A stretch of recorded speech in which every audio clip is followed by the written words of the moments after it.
Formal na pinasinayaan at opisyal na binasbasan ang bagong tayong Standard Type BC Municipal Police Station Building ng Peña Blanca Police Station nito lamang ika-3 ng Disyembre taong kasalukuyan.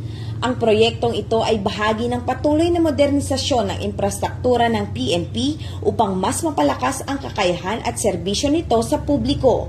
Pinangunahan ng seremonya ni Police Brigadier General Antonio P. Maralag Jr., Regional Director ng Police Regional Office 2, kasama sina Police Colonel Mardito J. Anguluan, Provincial Director ng Cagayan Police Provincial Office, at Police Major Raymar R. Maribay, Chief of Police ng Peña Blanca.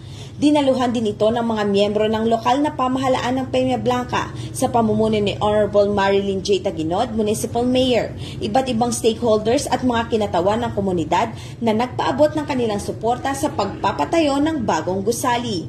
Kabilang sa mga aktibidad ang unveiling of marker, ribbon cutting at blessing of the building. Ang bagong pasilidad ay isang mahalagang hakbang tungo sa mas matatag na operasyon at mas epektibong pagpapatupad ng batas.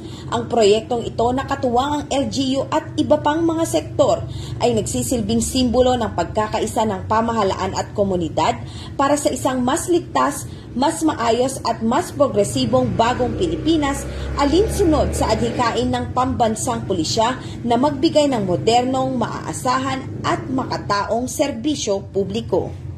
Mula dito sa Lambak ng Cagayan, ako ang inyong PNN Correspondent, Patrolwoman Lainey Lorenzo, alagad ng batas, tagataguyod ng Balitang Pulis.